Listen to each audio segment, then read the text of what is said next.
کیونکہ ظاہر سی بات ہے جس طریقے سے وہ ہاسپٹل میں جس طریقے سے پہنچے، مجھے یاد آتا ہے ہم اپنی بہن کو دیکھنے جس طریقے سے ہاسپٹل پہنچے تھے اس وقت. So it reminds me all the things اور بہت سے ایسے جرنلسٹ جو بیچارے مارے گئے دشمنیوں میں، مافیا کے ہاتھوں، ڈفرینٹ گورنمنٹ ایجنسیز کے ہاتھوں.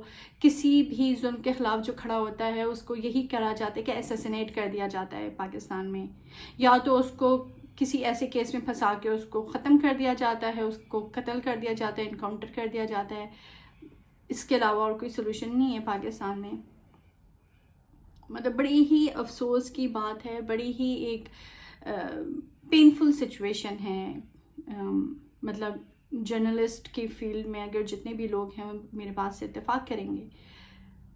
اب آ جاتے ہیں نور مقدم کے اس میں کیس کے اوپر تھوڑا سا میں بات کر لیتی ہوں.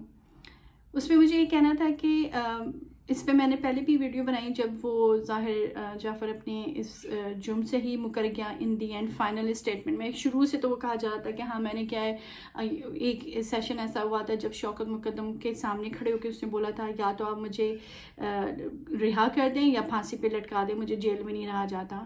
اور ہاں میں نے یہ کیا ہے. شروع میں اس نے یہی بولا تھا کہ میں نے جب یہ قتل کیا، قتل سے پہلے میں نے اپنے فادر کو کال کی اور فادر کو یہ بتایا کہ وہ شادی سے انکار کر رہی ہے اور سم تھنگ. مجھے تو لگتا ہے یہ بھی ٹوٹلی جھوٹ قسم کی بات ہے. نور مقدم کو جب اصلیت پتہ چلی ہوگی ظاہر جعفر کی تو وہ کیوں شادی کرے گی ایسے انسان سے، کیوں کوشش کرے گی؟ وہ تو خود جان چھڑانے کے چکر میں اس نے چھلانگ لگائی. وہ گھر سے کتنی دفعہ اس نے ریسکیو کرنے کی اپنے آپ کو کوشش کی جس میں وہ ناکام ہو گئی بیچاری انسکسیسفلی. تو انفارچونیٹلی کامیاب نہیں ہو سکی، اور نہ ہی وہاں کے جو ان کے ساتھ جو ان کے ملازمین ہیں جو انہی کی طرح کے مونسٹر ہیں تو انہوں نے بھی اس کا ساتھ نہیں دیا. اینی وے سو اب شروع کی اسٹیٹمنٹ یہ تھی کہ اپنے فادر کو بتایا اور ان کے فادر نے کہا کہ مطلب قتل کے بعد بھی بتایا اور ان کے فادر نے کہا کہ کوئی بات نہیں میں دیکھ لوں گا. اور پھر وہ آ گئی ان کی تھیراپی ورکس کی ٹیم.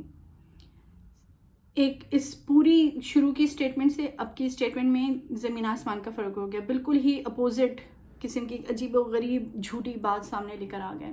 سیکنڈلی یہ جو ڈرگ پارٹی کا ذکر ہو رہا ہے، پوری جتنی بھی سی سی ٹی وی فوٹیجز ہیں اور جو ان کے کیمرے کی جو ریکارڈنگ ہے جو انہوں نے 40 آورس کی چینل اس کے کورٹ کے سامنے لگائی ہوگی، سب نے جج نے بھی دیکھا ہوگا، تو کسی نے بھی اس وقت پوائنٹ آؤٹ نہیں کیا کہ وہاں پہ جو ہے ڈرگ پارٹی کرنے کافی دوست آ رہے جا رہے ہیں ان کے گھر. صرف نور مقدم اور ظاہر جعفر ان کے ملازمین کو ہی گھر میں دیکھا جا سکتا ہے.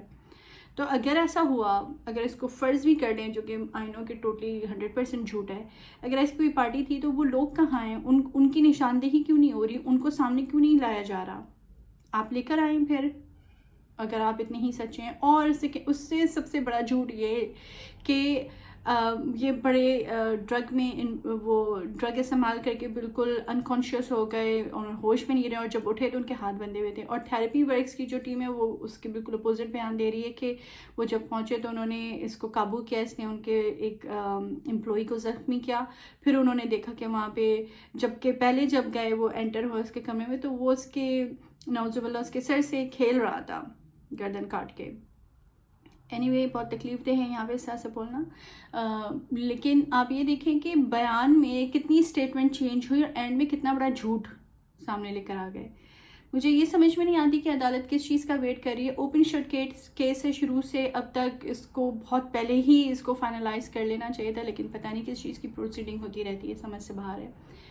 بٹ اینی وے مجھے ان دو ہی کیسز پہ بات کرنی تھی. اقرار الحسن کے لیے ہم سب کو کافی ہم کنسرن ہیں کہ اللہ کرے کہ ان کو جلد سے جلد وہ صحتیاب ہوں اور ان کو مزید کسی چیز کا نشانہ نہ بنایا جائے. اور اس طریقے کے جتنے بھی میڈیا سے کام کرنے والے جرنلسٹ ہیں یا جتنے بھی ہوسٹ ہیں اور جو بھی سچ کے لیے لڑتے ہیں اور غیر انسانی حرکتوں کو، ناانصافیوں کو، اور جتنی بھی دھوکے بازیاں، رشوت لینا، اس طرح کی جتنی چیزوں کو وہ لوگوں کے سامنے، پبلک کے سامنے اپنی زندگی کو داؤ پہ لگا کے پیش کرتے ہیں، وہ اپنا کام جاری رکھیں اور ہوپفلی کہ ان کی لائف سیف رہے.